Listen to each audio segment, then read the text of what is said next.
Olá, graça e paz. Você está no programa Texto e Contexto, um programa da TV Viva Promessa, onde nós conversamos sobre temas de natureza doutrinária e teológica.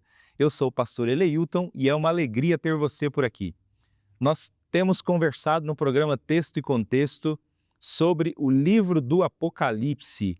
Já tivemos 23 programas abordando os temas desse tão fascinante livro da Escritura Sagrada. E hoje nós daremos sequência aos nossos estudos, analisando o capítulo 19 do Apocalipse, especificamente os 10 primeiros versículos que tratam do casamento do Senhor Jesus com a igreja, com a sua noiva.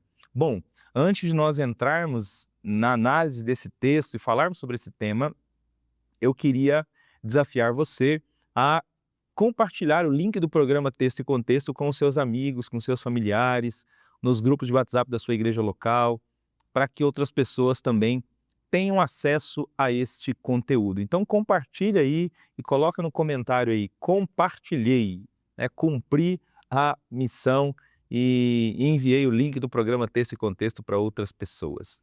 Bom, Pastor Mateus, Pastor Santiago, sejam muito bem-vindos novamente ao programa Texto e Contexto. Obrigado por aceitarem o convite de estarem aqui, para a gente conversar um pouquinho sobre o livro do Apocalipse, sobre esse trecho específico sobre o casamento do Senhor Jesus com a sua noiva. Sejam bem-vindos. Amém, muito obrigado, pastor Eleilton, pastor Mateus, novamente aqui com toda a nossa audiência aqui do Texto e Contexto, com esse capítulo que realmente é muito, muito lindo, é muito bonito de estudar, então realmente vai ser um prazer aqui acompanhar e aportar um pouco no estudo desse capítulo.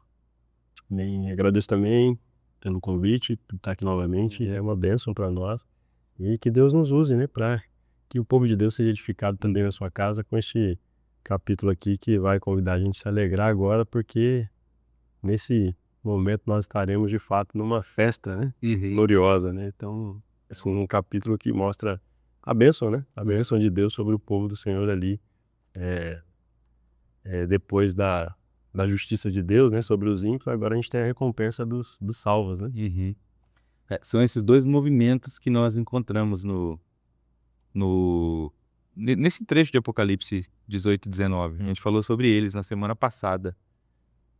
O finalzinho do capítulo ali, você tem gente lamentando e gente sendo convidada a celebrar a queda do sistema, a queda da Babilônia. Agora o motivo da celebração é outro, é um casamento. Não mais a queda, não mais o cântico fúnebre, mas agora um casamento, que é o casamento de Jesus. Vamos lá então para o que esse texto tem para nós no dia de hoje. Eu queria pedir para o pastor Santiago, o capítulo 19, especialmente aqui do versículo 7 até o 10, nós temos o contexto de um casamento. Ele fala de um casamento, fala de noivo, de noiva. Para a gente entender corretamente esse texto, eu penso que é importante a gente ter uma noção, mesmo que mínima, dos casamentos da época, especialmente entre o povo judeu. Então eu queria que você comentasse um pouco para a gente sobre esse pano de fundo do casamento entre os hebreus, para depois a gente, de fato, mergulhar aqui nesse texto de Apocalipse 19. É importante isso porque é a figura, que o Apocalipse vai utilizar para falar sobre esse casamento, de Cristo e a igreja quando ele vier por segunda vez, Então, na cultura dos hebreus, o casamento ele estava sempre dividido em duas partes, por falar assim, Tínhamos aí o momento do noivado, que era esse compromisso sério do casal, onde o noivo, no caso, firmava aí esse contrato, com os pais da noiva. Só que para que o casamento, a festa, a grande celebração acontecesse de fato, tinha que esperar um tempo, Então, uma vez firmado esse contrato, legalmente esse casal já estava casado, por mais que eles não tenham intimidade de casal, já estavam casados legalmente, através firmado, né? através desse compromisso firmado. Então, assim, qualquer infidelidade nesse processo de noivado já era considerado adultério na época. Então, a noiva ela ficava se preparando, né? Ficava se preparando enquanto o noivo ia talvez a trabalhar, a procurar como pagar, né, a dote por essa noiva. Então, quando isso ficava resolvido, né, o noivo voltava, buscava a noiva e levava para casa dele, e aí era quando a grande celebração, né, o grande banquete do casamento, da boda era realizada. Então, esse é o pano de fundo que a história bíblica nos conta de como ilustra um pouco como será esse processo de Cristo casando com a igreja. Uhum. Nossa, muito, muito interessante, né, o processo do casamento. E realmente lembra muito aquilo que a gente tem na Bíblia, Sim. das promessas de Jesus, né? O noivo que firma o compromisso de se casar e que trabalha para conseguir pagar o dote para depois vir buscar a noiva, né? Enfim, não é pra gente falar do dote hoje, né? Da morte na cruz, porque hoje aqui é só o casamento mesmo, mas é legal esse pano de fundo, né? Sim. Muito bom. E ajuda a gente a entender esse texto de Apocalipse 19. É que o dote é o que torna o casamento possível, né? Aham. Não fosse a cruz, não haveria casamento. É isso aí. O nosso dote foi pago na cruz, Sim. né? Nosso dote foi pago na cruz. Ali ele comprou a noiva dele. Ele comprou e ele firmou esse compromisso de voltar, né, para assim, ele vai, né, e a gente tem essa expectativa, a noiva ficava com a expectativa de que o noivo ia voltar. a buscar e levar para casa dele. Então, da mesma forma, nós esperamos, né, e agora a gente vai falar sobre, de fato, sobre essa celebração, né, mas é bem parecido esse processo que Cristo faz com a gente, né, como igreja. Sim. Pastor Mateus, versículo 7, pelo menos a minha versão, começa assim, ó, regozijemo-nos. É um convite aqui à alegria. Né? Por quê? Por que esse convite à alegria, né? O que há de tão especial aqui que o povo de Deus está sendo convidado para se alegrar? É legal essa versão que você fala, né? Porque o regozijo parece que é uma alegria além, né? Não é uma alegria qualquer, né? E aí no texto ele diz isso, né? Alegremo-nos e exultemos e demos-lhes a glória porque são chegadas as bodas do Cordeiro, né? Então ele junta dois verbos aqui, né? Na versão que eu tenho aqui é alegrar e exultar, né? Na sua é regozijar e exultar, né? E é uma ideia de felicidade mesmo, né? De ser feliz, né? Agora é algo que o regozijar-se aqui é uma alegria exuberante, né? Que vai além de uma alegria momentânea, né? Porque hoje nós temos momentos que nos deixam alegres, né? Felizes aqui. Mas as bodas do Cordeiro, ela representa uma alegria que não tem mais fim, né? Uma alegria que você celebra. Até é curioso, né? Porque no Antigo Testamento tem um texto de Salomão que ele diz que é melhor estar na casa onde há luto do que onde há festas, né?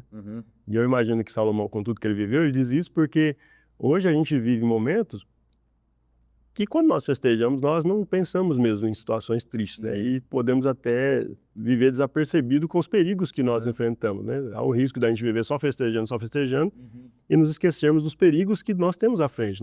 Existe uma batalha espiritual, inclusive, né, que a gente trava.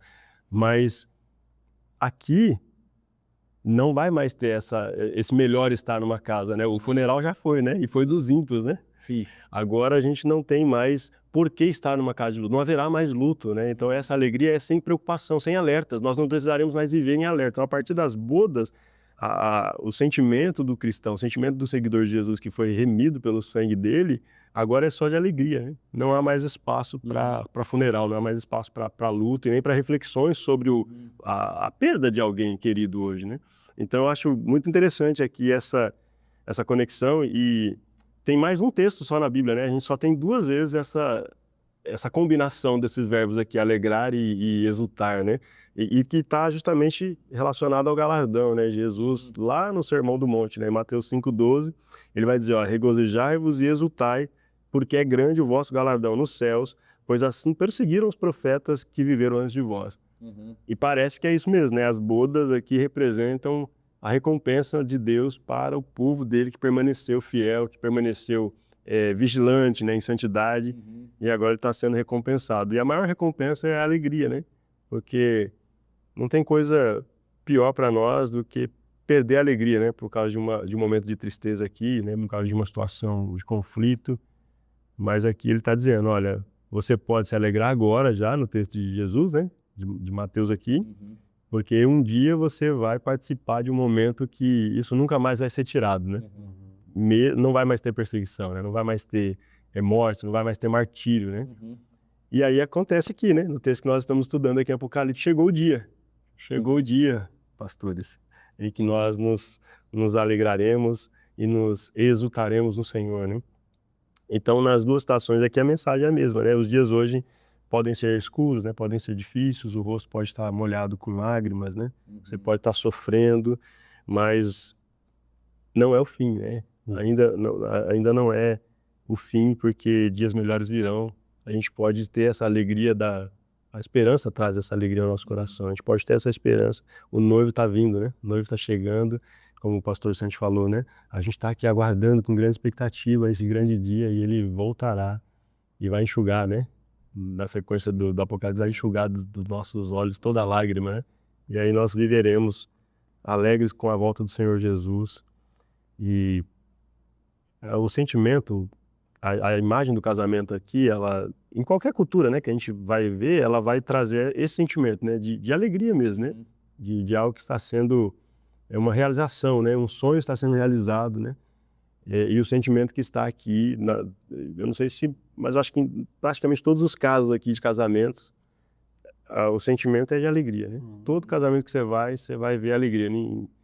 Talvez uma outra cultura ainda tenha ali uma questão arranjada, né? Mas, via de regra, o casamento é um momento de alegria. Ninguém casa forçado, né? Você se casa porque é o seu desejo, né? O sentimento que você tem, né? Então, fora as exceções aí, a gente está celebrando a alegria porque nós estamos aqui nesse texto celebrando as bodas do Cordeiro, né? O noivo veio, buscou sua noiva, que foi ataviada, preparada, né? E agora é só festa, só alegria, né? Uma alegria que nunca se acaba, né? Então, o casamento judeu, né, que inclusive demora alguns dias, né, ele representa bem isso mesmo. Parece que é um negócio que você comemora sem pensar no final, né? Sem pensar no final. Lá no céu a gente não vai pensar no final da festa, né? Sim. No nosso caso, aqui no Brasil, imagino que na Argentina seja parecido, né? Não sei se tem alguma diferença a celebração do casamento lá. Aqui geralmente tem festa, uma festa mas a festa não dura um dia, né? São horas, né? Daí o casamento tem uma festa de algumas horas, né? Sim. Mas no caso da cultura judaica eram 7 dias, né? Já dá trabalho pra fazer Uma noite, né? então, não, isso é muito cara a festa, imagina. 7 dias, inventar convidados durante 7 dias. É muita grana, né? Mas enfim, aqui a gente está sendo chamado para celebrar porque chegou a hora do casamento e essa festa, né? Muito bonita essa frase, né? Essa festa não tem fim, né? Ninguém vai estar preocupado na hora que vai terminar essa festa, né? Exatamente. Porque nós vamos estar para sempre com o Senhor Jesus. Pastor Santiago, o versículo 7, ele termina assim: chegou a hora do casamento e a sua noiva já se aprontou. Ela já está pronta. Mas aí é o 8 que fala dessa preparação dela, né? Então, comenta um pouco pra gente esse versículo 8, esse preparo, né? Como assim a noiva já está pronta, né? O que ela fez, né? Já está pronta, né? Para o momento do casamento. É importante a gente prestar atenção que nesse aguardo, nessa espera, da expectativa da chegada do noivo, o papel da noiva não é passivo, né? A expectativa gera uma preparação, né? Uma intencionalidade nessa espera. E da mesma forma, a gente precisa pensar e refletir em nossa espera da chegada do nosso noivo, né? De Jesus. Voltando, né, um pouco à ideia do casamento da cultura dos hebreus, né? Então, nós entendemos que o dote foi pagado por Cristo, né? Ele comprou o dote nosso, ele pagou o preço da nossa vida, da nossa salvação por meio da cruz do Calvário, né? E ele fez essa firma de compromisso que ele vai voltar. Nós temos essa confiança que ele um dia voltará a nos buscar. Ele está preparando, né, esse grande banquete que as pessoas estão celebrando aí nesse capítulo. Só que aqui no versículo 7 e 8 fala sobre o papel da noiva, esse preparo que eu falei, né? Essa expectativa numa ação intencional. E você falou aí, né? O versículo 7 termina falando assim, a noiva já se preparou para recebê-lo. E o 8 é interessante porque ele começa assim, a ela foi dado linho finíssimo, linho brilhante e puro para se vestir. O linho são as boas ações do povo de Deus. Eu queria pensar aqui com vocês sobre o que o mesmo apóstolo Paulo fala lá em Filipenses, capítulo 2, que ele exorta a igreja a que a igreja ela possa... algumas versões falam de cuidar a salvação e outras falam de desenvolver a salvação. Então tem um papel da igreja, dos cristãos, dos filhos de Deus, de serem intencionais em desenvolver a salvação que receberam. Então essa ideia da preparação, que a noiva ela está preparada, tem a ver com isso, com essa intencionalidade de cada um de nós de buscar a santidade, de nos tomar decisões, de nos afastar do pecado, de nos afastar do mundo, né? Porque nós vimos no programa anterior a ordem de Deus de se afastem, saiam. Então, é uma decisão que cabe a nós tomar, né? E tem a ver com essa preparação que a gente faz, de viver de forma intencional a santidade, procurar a santidade e desenvolver a nossa salvação, colocar em prática a nossa salvação até que o noivo venha. Só que o versículo 8 fala que a noiva também recebeu, né, linho fino e brilhante e puro para se vestir, que também representa a santidade que provém de Deus. E nesse mesmo capítulo 2 de Filipenses, Paulo fala assim que é a nossa responsabilidade desenvolver e cuidar da nossa salvação, mas também fala sobre a ação de Deus nesse processo.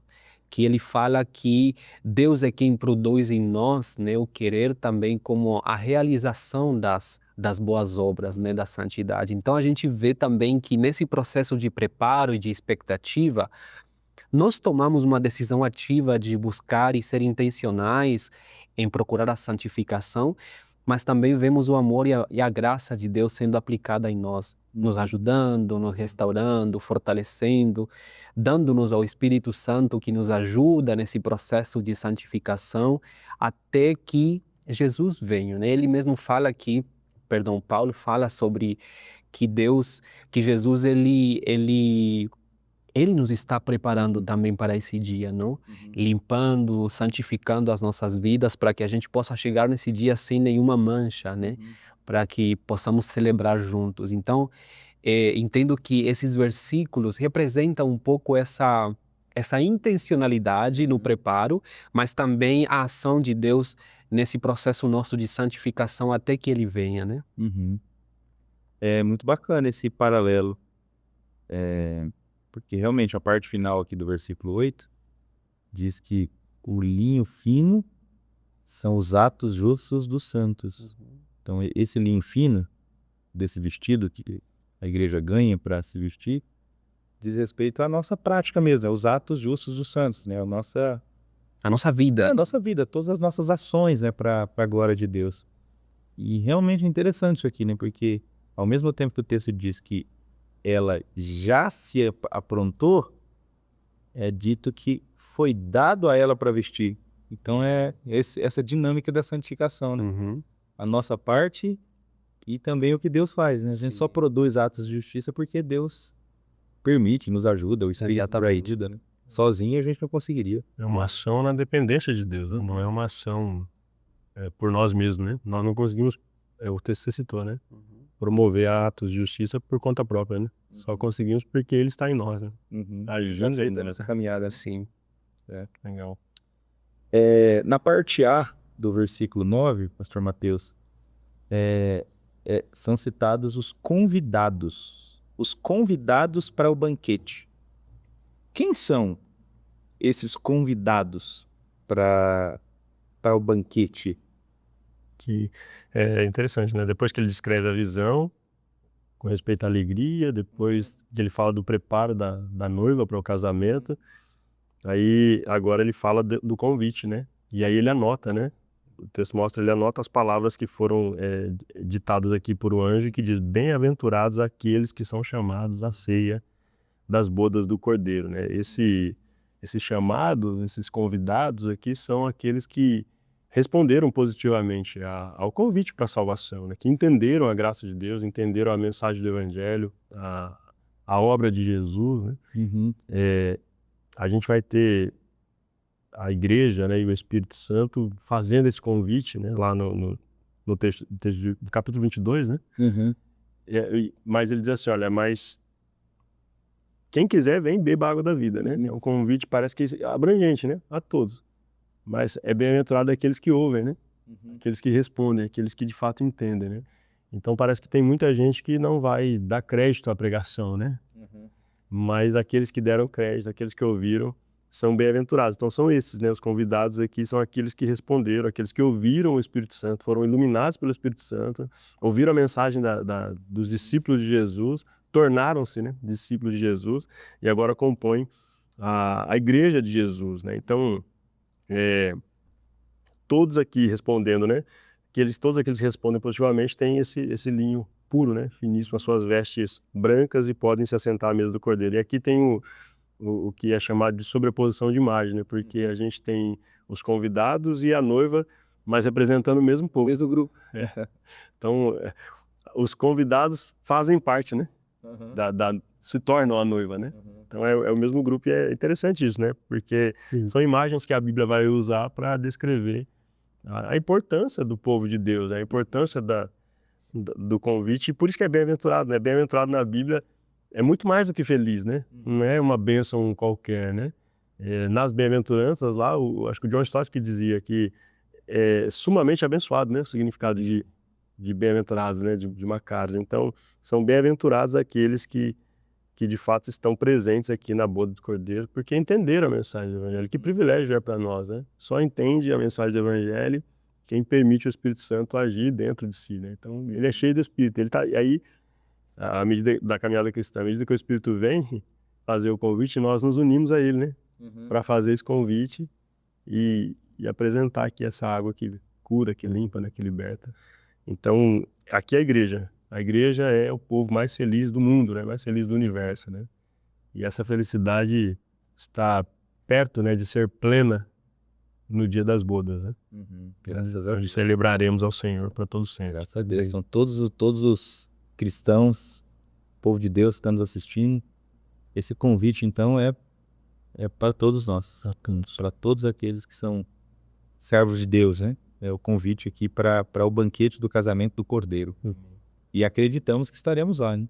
Amém. Amém. Estaremos lá nesse dia quando ele chegar. O versículo 9, João termina registrando uma outra coisa que ele também viu e acrescentou. O anjo disse e depois o próprio anjo ele faz um acréscimo, né? No finalzinho do 9 aí. Estas são as palavras verdadeiras de Deus. Por que esse acréscimo, pastor Santiago? Por que o anjo faz questão de ainda dizer mais essa frase no final do versículo 9? Eu acho que eu posso ligar com a última frase que você falou antes de fazer aí essa pergunta, que você falou assim, nós acreditamos que vamos estar aí. Porque talvez pareça algo muito utópico, né? Nossa, a gente lê essa história, né? Parece algo tão bonito, mas talvez quando eu vejo, né, a minha realidade, o sofrimento, vejo as complicações desse mundo, parece que é algo distante de a gente viver, né? Mas aí temos essa frase aí justamente para afirmar que é uma promessa que vai ser cumprida e que tudo está sendo encaminhado para que, de fato, essa promessa possa ser cumprida a nós, para que nós possamos estar aí celebrando as bodas do Cordeiro. É uma promessa que a gente vê ao longo do Novo Testamento, né, muito. Eu tenho aqui um dado, né, mais de 300 vezes essa promessa da vinda de Jesus, ela é repetida no Novo Testamento. Então, assim, é a nossa maior promessa, é a promessa na qual nós fomos salvos. Paulo fala isso, é com essa promessa que nós fomos salvos e nós decidimos seguir Jesus, entregar a nossa vida para Jesus, porque temos a promessa a segurança que ele virá por segunda vez e nós vamos celebrar essa eternidade junto com Jesus. Então, por mais que muitos na Bíblia, né, debocharam sobre essa promessa, Pedro também fala sobre algumas pessoas que estavam falando, né, que a vinda de Jesus está demorando, que isso não vai ser verdade, que nós não vamos experimentar essa alegria. E ele fala, não, nós precisamos continuar crendo, acreditando que isso vai se cumprir e que nós vamos ter esse final como igreja, esse final feliz, né, com Jesus celebrando a eternidade e vivendo a plenitude da nossa salvação. O mesmo Jesus, ele deixa essas palavras, eu queria mencionar aqui, o que ele fala em João, capítulo 14, ele falando com seus discípulos, né, fazendo uma espécie aí de despedida, né, um clima triste, né, porque o mestre estava indo embora, mas ele fala, não fiquem aflitos, creiam em Deus e creiam também em mim, eu vou preparar um lugar para vocês. E ele fala que tem muitas moradas, muitos quartos, né, outras versões falam sobre isso, né, voltarei e os levarei comigo para que onde eu estiver vocês estejam também. Então nós vemos Jesus afirmando essa verdade, essa promessa, vemos os apóstolos, os profetas afirmando isso, estudando o Apocalipse, vendo que tudo está sendo encaminhado para que essa promessa de fato seja uma realidade para nós. Então, nós encontramos essa frase aí nesse versículo, né, do capítulo 19, para nos lembrar, né, que precisamos continuar acreditando e que essa é a palavra de Deus para as nossas vidas, uma promessa que Deus deixa para nós. Sim, sim. Então faz muito sentido mesmo o anjo ter Reafirmado. reafirmado, né? Para deixar certo mesmo, né? Essas palavras são verdadeiras, né? Reforça ainda mais a nossa esperança, né? Graças a Deus por isso. A gente vive num mundo de tanta mentira, né? Tanta distorção. A própria Bíblia, né? Ela é distorcida por muitos pregadores falsos aí, né? Então, esse texto que o senhor citou aqui de João 14, Jesus é como se ele estivesse apelando, olha, creiam em Deus e também em mim. Creiam. Creio. Está enfatizando, vocês precisam crer, porque tem muita mentira, vocês precisam crer na verdade, né? E eu acho que é um alerta para nós, né, enquanto igreja, né? Nós precisamos de fato crer e afirmar a nossa verdade, né? Acho que o Hernandes Dias Lopes que fala uma coisa que eu acho interessante, né, sobre a mensagem que a gente prega, ele diz assim, olha, você acredita que o que você prega é de fato verdade? Porque às vezes a impressão que se dá é que a gente vê uma mentira sendo pregada como se fosse verdade, e a gente tem a verdade muitas vezes sendo pregada como se não fosse tão verdade assim. Então a gente precisa ter convicção daquilo que a gente prega, né? E eu acho que essa ideia de Apocalipse, ela vem trazer essa ênfase, olha, nós precisamos, as pessoas precisam ver convicção em nós, né? Se a gente não acreditar, quem vai crer, né? Então eu acho que é legal esse alerta, né? Essa chamada aí são verdadeiras mesmo, né? São verdadeiras mesmo. Sim, sim. Bom, mas vamos então aqui caminhando para a parte final do nosso programa, para o último versículo aqui desse trecho que nós estamos analisando hoje. Há uma expressão aqui nesse trecho, que é a expressão espírito de profecia. O testemunho de Jesus é o espírito de profecia. É importante a gente entender bem essa expressão, né? Eu não sei se nos assiste agora alguém que já foi da igreja Adventista do Sétimo Dia, ou de repente é da Igreja Adventista do Sétimo Dia, ou conhece as exposições da Igreja Adventista do Sétimo Dia sobre o Apocalipse, eles têm uma maneira muito peculiar de entender essa expressão, né? Eles dizem que o espírito de profecia é uma espécie de um dom profético que Deus deu para Ellen White.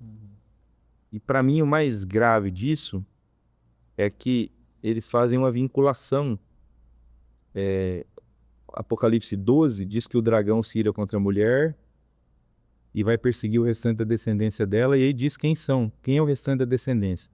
É os que obedecem aos mandamentos e se mantêm fiéis ao testemunho de Jesus, que o capítulo 19 diz que é o espírito de profecia. Então, assim, como eles vinculam com a Ellen White, aí aqui fica dando a impressão que é uma perseguição contra quem segue a Ellen White. É restrita, né? É restrita, né? Os adventistas do sétimo dia, né? Que são aqueles que estão seguindo o espírito de profecia. Enfim, eles vão usar o capítulo 14 nesse mesmo sentido. Então, é muito sério esse negócio, né? E você tentar vincular isso com uma pessoa, né? Com o dom profético de uma pessoa. E assim, a gente respeita, óbvio, se você acredita, mas como a gente poderia interpretar essa expressão aqui, pastor Mateus? Eu acho que o próprio versículo todo aqui, ele traz uma cena que é muito impactante, né? Uma cena extraordinária, diferente, né? Acontecendo aqui. E, de fato, você restringir o testemunho de Jesus a uma pessoa que tem um dom específico ou a uma denominação, né? Uma instituição, você está reduzindo o testemunho de Jesus a apenas um público, né? Então, você acaba forçando demais aqui, né? E aí todo o restante, ao longo da história, está perdido, né? Porque é só a partir de então que a gente tem o espírito de profecia, né? Então é estranho. Mas vamos ler aqui, o versículo 10 diz assim, olha, prostrei-me ante os pés para adorá-lo. Ele, porém, me disse, vê, não faça isso, sou conservo teu e teus irmãos que mantêm o testemunho de Jesus. Adora a Deus, pois o testemunho de Jesus é o espírito da profecia. As declarações que João está ouvindo aqui são declarações fortíssimas, né? Tão fortes que ele parece fazer uma confusão aqui, né? Com o anjo. Será que é o próprio Jesus? Então ele Que até adora. se ajoelha para adorar, né? Mas é um negócio tão glorioso, tão poderoso que ele fica atordoado, né? Eu não sei se isso já aconteceu, né, com alguém, de ter uma presença tão poderosa de Deus no momento de culto, de mudar o foco da adoração, né? Mas aí o anjo é servo de Deus, né? E ele diz assim, não. Não precisa, não. Você tem que adorar só um que é digno, né? Somente a Deus dá glória, né? Então hoje repreende o apóstolo aqui e vai dizer que, por que ele repreende? A explicação é essa frase, né? Pois o testemunho de Jesus é o espírito de profecia. Agora, o que significa essa expressão? O espírito de profecia também é importante ser compreendido, porque é só olhar para o texto aqui no seu contexto que a gente encontra a resposta, né? A palavra que é traduzida aqui por espírito é pneuma, né? Uma palavra comum, né? no grego, no Novo Testamento, mas que pelo contexto aqui, essa palavra tem o sentido de essência, né? Quando a gente vai analisar aqui a construção do texto, traz uma ideia de essência ou princípio vital, né? Então, isso não pode se referir a um dom espiritual ou a um ministério específico, né, de alguém, mas se refere ela não está se referindo a uma pessoa, né, específica aqui, mas a um princípio, né? Existe um princípio que está sendo descrito aqui. Então a expressão ela poderia também ser traduzida pela essência da profecia ou o propósito da profecia. E o que isso representa para nós? Então, ela faz parte da repreensão do anjo. Então esse é um primeiro ponto que a gente precisa destacar, né? O anjo está dando uma repreensão. Está falando assim, ó, você não pode se ajoelhar diante de mim, eu sou um anjo, eu sou um servo igual você. Tem diferença, mas nós somos servos também, né? Então ele está repreendendo o anjo aqui para não adorar, para não ser adorado por João, né? E é como se o anjo dissesse assim, João, as cenas que eu estou descrevendo aqui agora para você, o que eu estou querendo mostrar para você, não é para você ficar tão admirado com isso em si, né? Ou com quem está trazendo a mensagem, mas é para que você consiga entender que isso vem da parte de Deus, né? Eu estou aqui a serviço de Deus, estou fazendo isso aqui porque eu fui enviado, né? Anjo é enviado, né? É um mensageiro. Então você precisa olhar e voltar para Jesus. E aí, o perigo que você fala aqui, né? Toda vez que a gente descentraliza Jesus, né? Da nossa devoção, da nossa mensagem, da nossa comunidade, a gente corre um perigo muito sério de cometer heresias, né? E grandes erros teológicos e graves, né? Então Jesus precisa ser o centro da nossa adoração, né? Ele é o guia. Toda profecia, né? Todo profeta, todo mensageiro, todo pregador precisa apontar para aquele que tem o domínio, né? Para aquele que tem o poder. Então, quando eu pego uma palavra de algum ser humano e tento igualar ela à palavra de Jesus, isso tende a ser perigoso demais, né? Porque afasta a gente do propósito essencial, né? Da essência da profecia. A essência da profecia aponta para Jesus, né? Tem um comentarista que explica esse versículo, o MacDonald. Ele diz que o verdadeiro propósito da profecia é dar testemunho da pessoa e da obra de Jesus. Então, eu não posso colocar alguém do lado de Jesus. Só tem um, né? Só tem um que foi dado o poder, né, e a autoridade nos céus e na terra. Por isso dizer que o espírito da profecia é alguém, né, um ser humano, um homem ou uma mulher, é o Ellen White, né, ou qualquer outro profeta ao longo da história, com base nesse texto aqui é ser desrespeitoso, né, desrespeitar as normas mais primárias aqui da hermenêutica, né, da interpretação bíblica. Sim. Olha, você que está acompanhando a gente aí, olha o tanto que é paradoxal as interpretações. Porque numa interpretação, o espírito de profecia é o dom profético que uma pessoa tem. Então, e no final dos tempos, os que estão sendo perseguidos, o povo de Deus, é o povo que segue as orientações que essa pessoa recebeu. Então, assim, toda a centralização numa pessoa, num ser humano. Agora, olhando para o texto e respeitando as normas de interpretação, né, a ideia do texto grego aqui, né, de acordo com o que o pastor Mateus falou, a ideia é completamente diferente. Assim, o propósito da profecia, a profecia aqui é o próprio livro do Apocalipse, né? O propósito dessas revelações é o testemunho de Jesus. Tudo que está sendo revelado é para jogar o foco em Jesus, né? Para que Jesus seja adorado. Né? Parece que é assim, ó, o anjo está dizendo assim, ó, não é o privilégio que eu estou tendo de trazer a mensagem que você tem que venerar. Também não é o testemunho dos mártires, mas é o testemunho do Salvador, né? É o que ele fez, né? A obra dele. Então, de alguma forma, essa repreensão ajuda a gente a entender que, de fato, o centro da nossa fé, o objeto da nossa fé é a obra de Jesus mesmo, né?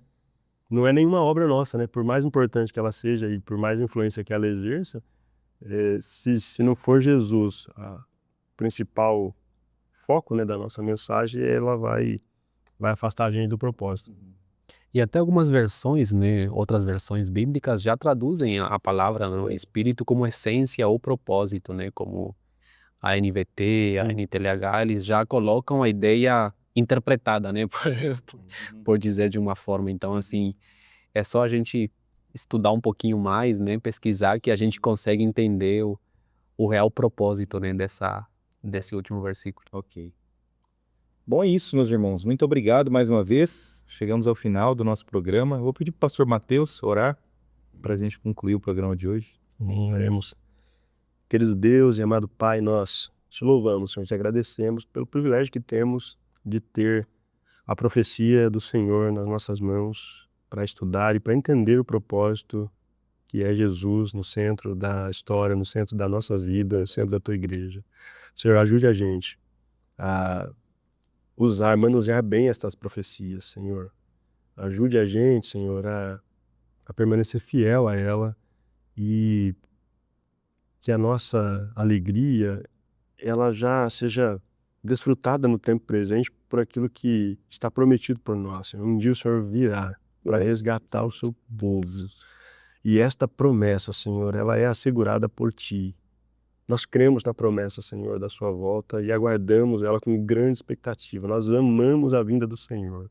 Por isso, meu Deus, enche o nosso coração de esperança, de alegria. Se houver alguém sofrendo nesse momento, alguma luta, alguma perseguição, algum problema conflituoso no seu coração, Pai, que a paz do Senhor, que excede todo entendimento, guarde a mente, proteja o coração, Senhor Jesus, destas pessoas agora.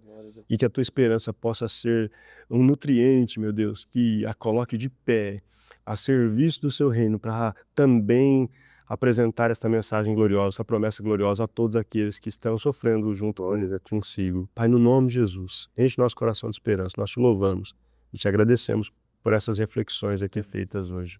Amém. Glória a Deus. Amém.